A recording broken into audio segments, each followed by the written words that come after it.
तो नमस्कार दोस्तों, आज हम एक ऐसी कंपनी के बारे में बात करेंगे जिसके लिए हमारे काफ़ी सारे सब्सक्राइबर ने डिमांड किया था कि सर इस कंपनी के ऊपर वीडियो बनाइए। तो इसलिए आज हम जो कंपनी कवर कर रहे हैं वो है Adani Wilmar Limited. Company mainly kitchen commodities के प्रोडक्ट बनाती है, जैसे कि ईडेबल ऑयल, राइस, व्हीट जो होता है फ्लोर, वो और उसके अलावा पल्सेस। कंपनी अगर हम बात करें तो इंडिया की लीडिंग एफएमसीजी कंपनी है।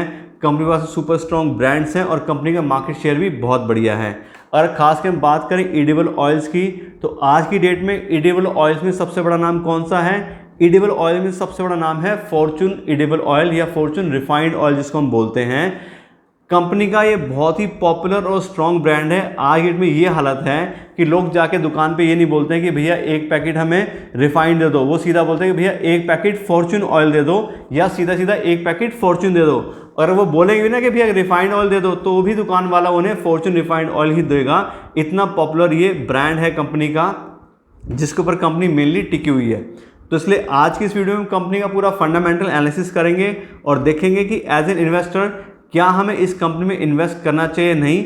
उसके साथ साथ हम कंपनी के पूरे फाइनेंशियल चेक करेंगे कि कंपनी के रेवेन्यू और प्रॉफिट्स कैसे चल रहे हैं, और उसके बाद हम कंपनी की वैल्यूएशन करेंगे कि आज ये कंपनी हमें किस प्राइस में अवेलेबल हो रही है, कि क्या कंपनी अंडर वैल्यूड है या ओवर वैल्यूड है। दोस्तों, अगर हम बात करें अपनी कंपनी अडानी विल्मार लिमिटेड के बारे में, तो कंपनी इंडिया में एक जॉइंट वेंचर कंपनी है अडानी ग्रुप इंडिया और विल्मार ग्रुप सिंगापुर के बीच में। अगर हम बात करें अडानी ग्रुप की, तो अडानी ग्रुप एक मल्टीनेशनल डाइवर्सिफाइड ग्रुप है। जो कंपनी बहुत सारे अलग अलग सेक्टर्स में काम करती है। एफएमसीजी है, उसके अलावा पावर है, फिर उसके अलावा ट्रांसपोर्टेशन की जो होती है, पोर्ट वगैरह वो भी हैं इनके। तो बहुत सारे कंपनी के पास में बिजनेस हैं। ऐसे ही अगर हम बात करें विल्मार ग्रुप की, तो विल्मार जो ग्रुप है वो पूरे एशिया का एक लीडिंग एग्रीकल्चर ग्रुप है और सिंगापुर स्टॉक एक्सचेंज की ये 7वीं सबसे बड़ी कंपनी है। उसके साथ साथ दोस्तों आपको बता दें कि अडानी विल्मार लिमिटेड का इस साल ही आईपीओ आया है और अब कंपनी प्राइवेट लिमिटेड कंपनी से एक पब्लिक लिमिटेड कंपनी बन गई है। और अब हम बात करते हैं कंपनी के प्रोडक्ट पोर्टफोलियो की। तो कंपनी मेनली 3 कैटेगरी में काम करती है। सबसे पहला है ईडेबल ऑयल, उसके बाद है कंपनी के पास में पैकेज फूड और एफएमसीजी, और फिर है इंडस्ट्री इसेंशियल कैटेगरी। तो सबसे पहले हम बात करते हैं ईडेबल ऑयल कैटेगरी की। यहाँ से कंपनी को 65% का रेवेन्यू आता है और इस कैटेगरी के अंदर कंपनी बहुत सारे अलग अलग टाइप के ऑयल्स बनाती है, जैसे कि सोयाबीन ऑयल है, पाम ऑयल है, सनफ्लावर ऑयल है, राइस ब्रांड है, मस्टर्ड ऑयल है। और इस कैटेगरी में कंपनी के पास, जैसा आपको पहले बताया, मेन जो ब्रांड है वो है फॉर्चून ब्रांड। उसके अलावा कंपनी के पास में और भी काफ़ी सारे सेकेंडरी ब्रांड्स हैं। उसके अंदर कंपनी के पास में किंग्स, फिर आधार, बुलेट, राग, अल्फा, जुबली, अवसार और गोल्डन शेफ, ये भी सारे अडानी ग्रुप के ही ब्रांड्स हैं। उसके अलावा अगली कैटेगरी की बात करते हैं पैकेज फूड और एफएमसीजी की। यहाँ से कंपनी को 11% का रेवेन्यू आता है और इस कैटेगरी के अंदर कंपनी व्हीट फ्लोर बनाती है, यानी कि आटा जिसको बोलते हैं, फॉर्चून का आटा आता है। उसके अलावा राइस है, बेसन है, पल्सेस है, इस तरह के काफ़ी सारे प्रोडक्ट्स कंपनी इस कैटेगरी में बनाती है। और इस कंपनी में भी, इस कैटेगरी में भी जो कंपनी के पास मेन ब्रांड है वो है फॉर्चून, और उसके अलावा 2 ब्रांड कंपनी के पास और हैं, वो है जुबली और गोल्डन शेफ। इसके अलावा थर्ड जो कैटेगरी है वो है इंडस्ट्री इसेंशियल कैटेगरी। यहाँ से कंपनी को 25% का रेवेन्यू आता है और इसमें भी कंपनी के पास में बहुत सारे डाइवर्सिफाइड प्रोडक्ट्स हैं। Company mainly raw material supply करती है बहुत सारे फिनिश गुड्स को बनाने के लिए जो दूसरी कंपनियां यूज़ करती हैं। इसके अंदर कंपनी का जो मेन प्रोडक्ट है वो है ओले केमिकल्स। उसके बाद में कैस्टर ऑयल, और कैस्टर ऑयल के काफ़ी सारे डेरिवेटिव्स भी कंपनी बनाती है। यहाँ पे भी अगर कंपनी की पोजीशन की बात करें तो company one of the largest company है इंडिया में बेसिक ओले केमिकल्स मैन्युफैक्चरर्स के अंदर, और कंपनी के पास में 32% का बहुत ही बढ़िया मार्केट शेयर है। ऐसे हम बात करें तो कंपनी लार्जेस्ट मैन्युफैक्चरर है ग्लिसरीन की। उसके अलावा स्टेरिक एसिड जो आता है उसकी भी कंपनी लार्जेस्ट मैन्युफैक्चरर है इंडिया के अंदर, और इस कैटेगरी में कंपनी के पास में 23% का बहुत ही बढ़िया मार्केट शेयर है। तो ये तो होगी प्रोडक्ट की बात। उसके अलावा हम बात करें कंपनी के डिस्ट्रीब्यूशन नेटवर्क की, तो पूरे पैन इंडिया में कंपनी की प्रेजेंस है। कंपनी 28 स्टेट और 8 यूनियन टेरिटरीज में अपना बिजनेस करती है। कंपनी के पास में 16 लाख से ज़्यादा रिटेल आउटलेट्स हैं जहाँ पे कंपनी अपना माल बेचती है, और 5600 से ज़्यादा कंपनी के पास में डिस्ट्रीब्यूटर हैं जो कंपनी की हेल्प करते हैं उनका माल बेचने और डिस्ट्रीब्यूट करने के लिए। उसके बाद में बात करें एक्सपोर्ट की, तो टोटल रेवेन्यू का 7.4% जो रेवेन्यू है वो कंपनी को एक्सपोर्ट से आता है। कंपनी 50 से ज़्यादा कंट्रीज़ में अपना माल एक्सपोर्ट करती है और लगभग कंपनी के सारे ही प्रोडक्ट एक्सपोर्ट होते हैं। Edible oil, food, FMCG, industry essential, सारे जो प्रोडक्ट्स हैं वो कंपनी अपने एक्सपोर्ट भी करती है इंडिया में बेचने के साथ साथ। तो इस तरह से प्रोडक्ट वाइज हम बिल्कुल क्लियरली कह सकते हैं कंपनी बहुत ही स्ट्रांग है, कंपनी का ब्रांड भी काफ़ी अच्छा है और कंपनी का मार्केट शेयर भी बहुत ही बढ़िया है। तो अभी तक तो बात हुई कंपनी के प्रोडक्ट के बारे में और कंपनी के मार्केट लीडरशिप के बारे में। अब हम बात करें कंपनी के फाइनेंशियल्स के बारे में कि कंपनी के रेवेन्यू और प्रॉफिट्स कैसे चल रहे हैं। तो मैं आपको बता दूं दोस्तों, मैं किसी भी कंपनी का फाइनेंशियल एनालिसिस करने के लिए कंपनी का पिछले कम से कम 5 साल का डेटा चेक करता हूं, जिससे हम कंपनी के बारे में डिटेल नॉलेज मिल सके। लेकिन क्योंकि ये कंपनी अभी हाल ही लिस्टेड हुई है तो अभी कंपनी का 3 साल का डेटा अवेलेबल है प्लस 1 साल का टेंटेटिव आइडिया है। तो उसके हिसाब से हम कंपनी को आज जो रेवेन्यू को चेक करते हैं।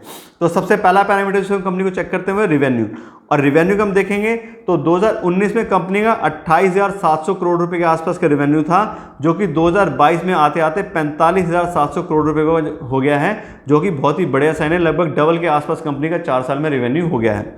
उसके अलावा अगला पैरामीटर जिसे कंपनी को चेक करते हैं वो है ग्रॉस प्रॉफिट मार्जिन। लेकिन मैं यहाँ पे देख रहा हूँ कंपनी में बहुत ही कम ग्रॉस प्रॉफिट मार्जिन है, 12%, 13% और पिछले साल का सिर्फ 10% का ग्रॉस प्रॉफिट मार्जिन है, जो कि काफ़ी डिसअपॉइंटिंग है। इससे हमें ये पता लगता है कि कंपनी की प्रोडक्शन कॉस्ट जो है वो काफ़ी हाई है, मतलब कंपनी के रॉ मटेरियल भी मेनली हाई हो सकते हैं और कंपनी की लेबर कॉस्ट भी काफ़ी हाई हो सकती है। उसके अलावा अगला पैरामीटर जो कंपनी जज करते हैं वो है ऑपरेटिंग प्रॉफिट मार्जिन, और जैसे ही हम देखते हैं तो 3%, 4% का ऑपरेटिंग प्रॉफिट मार्जिन है, जो कि बहुत ही कम है। इसके हिसाब से हम देखें तो क्लियरली पता लगता है कि कंपनी के एक तो प्रोडक्शन कॉस्ट ज़्यादा है, इस वजह से पहले ही ग्रॉस प्रॉफिट मार्जिन कम आ रहा था। उसके अलावा कंपनी के जो एडवर्टीजमेंट के एक्सपेंसेस करने पड़ते हैं और ओवरहेड एक्सपेंसेस करने पड़ते हैं, उसकी वजह से कंपनी का 3 से 4% का सिर्फ ऑपरेटिंग प्रॉफिट मार्जिन आया है, जो कि बहुत ही ज़्यादा कम है। इसके हिसाब से कुछ खास कंपनी का मार्जिन नहीं अवेलेबल है।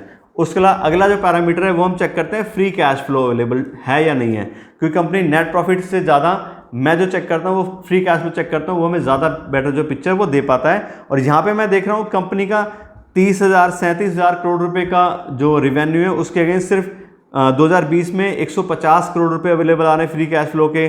2021-2022 में 400-450 करोड़ रुपए आ रहे हैं, जो कि बिल्कुल मार्जिनल है कि ठीक है बस, लेकिन वो नाम के लिए है, बहुत ज़्यादा कोई खास फ्री कैश फ्लो कंपनी के पास अवेलेबल नहीं है।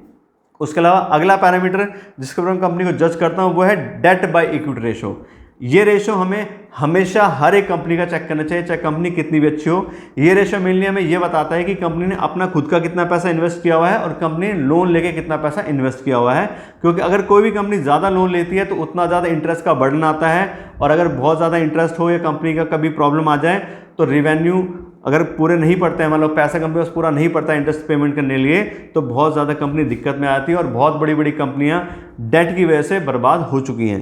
तो यहाँ पे हम कंपनी का इसका डेट बाय इक्विटी रेशो देख रहे हैं तो 0.33 का कंपनी का डेट बाय इक्विटी रेशो आ रहा है। इसका मतलब कंपनी के पास 33% का जो पैसा है वो कंपनी ने लोन लेके ले गया हुआ है, जो कि बहुत ज़्यादा हाई तो नहीं है लेकिन काफ़ी अच्छा नंबर ये है, यानी कि कंपनी एक कह सकते हैं हम कि थोड़ा हैवी डेट जो है वो होल्ड करती है। तो अगर कोई भी कंपनी डेट होल्ड करती है तो हम अगला पैरामीटर चेक करते हैं वो होता है इंटरेस्ट कवरेज, जो कि ठीक है कंपनी ने डेट तो लिया है लेकिन कंपनी के पास में उस इंटरेस्ट को पेमेंट करने में कितने टाइम्स पैसा अवेलेबल है। तो यहाँ हम देख रहे हैं तो कंपनी के पास में 3 गुना पैसा अवेलेबल है उस इंटरेस्ट को पे करने के लिए, जो कि बस मार्जिनली है। ठीक है 2% 3% तो बहुत बड़ी चीज़ नहीं है, 1-2 साल कंपनी पे कर पाएगी, अगर ज़्यादा दिक्कत होगी तो कंपनी प्रॉब्लम में आ सकती है। जबकि जो अच्छा रेशो होता है वो होता है कम से कम 5 या 6 टाइम्स कंपनी में पैसा हो तो कंपनी सेफली, अगर कोई 2-1 साल कंपनी को प्रॉब्लम भी आती है तो कंपनी उसको मैनेज कर पाती है। तो 3 टाइम्स का जो पैसा है वो बिल्कुल मार्जिनल है, कोई बहुत ज़्यादा बढ़िया वो नहीं है। इसके अलावा अगला जो पैरामीटर हम चेक करते हैं वो रिटर्न ऑन इक्विटी, कि जो भी इन्वेस्टर कंपनी से अपना पैसा इन्वेस्ट करते हैं कंपनी उनको कितना रिटर्न दे पा रही है, उनके पैसे पे कितना इंटरेस्ट, वो कितना जो है अर्निंग वो ले पा रही है। तो यहाँ पे हम देख रहे हैं तो पिछले साल का जो कंपनी का रिटर्न ऑन इक्विटी आ रहा है वो आ रहा है 24% का, जो कि काफ़ी अच्छा है। 15% ज़्यादा कोई भी कंपनी का रिटर्न ऑन इक्विटी देती है तो उसको काफ़ी अच्छा माना जाता है, और यहाँ पे ये कंपनी हमें 24% का लास्ट ईयर का देख रही है। और अगर पिछले 3 साल का भी हम एवरेज देखते हैं तो 21% कंपनी का रिटर्न ऑन इक्विटी आता है, जो कि काफ़ी अच्छा साइन है। लेकिन अगर हम ओवरऑल कंपनी के फाइनेंशियल्स देखते हैं तो रेवेन्यू ठीक है कंपनी के, लेकिन मार्जिन बहुत ही कम है। कंपनी के पास फ्री कैश फ्लो कुछ खास अवेलेबल नहीं है और कंपनी अच्छा खासा डेट होल्ड करती है। तो इस हिसाब से अगर मैं कंपनी के फाइनेंशियल देखता हूं तो मुझे कुछ खास दम इसमें नहीं लग रहा है। कोई भी दम इन फाइनेंशियल्स में नहीं है। दोस्तों अभी तक तो बात हो गई कंपनी के फाइनेंशियल्स के बारे में और कंपनी के प्रोडक्ट के बारे में। अब हम बात करें कंपनी की वैल्यूएशन के बारे में कि आज की डेट में कंपनी में किस प्राइस पे अवेलेबल हो रही है, कि कंपनी अंडर वैल्यूड है और वैल्यू है। तो किसी भी कंपनी को वैल्यू करने के लिए मैं यूज़ करता हूँ डिस्काउंटेड कैश फ्लो एनालिसिस, जिसके अंदर कंपनी को फ्री कैश फ्लो के ऊपर वैल्यू करते हैं, कंपनी कितना फ्री कैश फ्लो जनरेट कर पा रही है, उसके हिसाब से कितनी उस कंपनी की वैल्यू बनती है।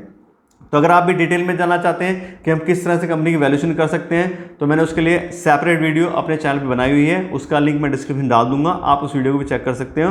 प्लस उसके अलावा मैंने बहुत सारी कंपनीज की फंडामेंटल एनालिसिस करके वैल्यूएशन करके भी अपने चैनल पे वीडियो डाली हुई है, जैसे रिलैक्सो है, नेस्ले है, इमामी है, आप उन वीडियोज़ को भी चेक कर सकते हैं। तो हम चलते हैं अपनी कंपनी की वैल्यूएशन की तरफ। तो पिछले 3 साल का अगर मैं एवरेज लेता हूं फ्री कैश फ्लो का, तो वो आता है 360 करोड़ रुपए, यानी कि अडानी विल्मा लिमिटेड जो है 360 करोड़ रुपए एवरेज जनरेट करती है फ्री कैश फ्लो के।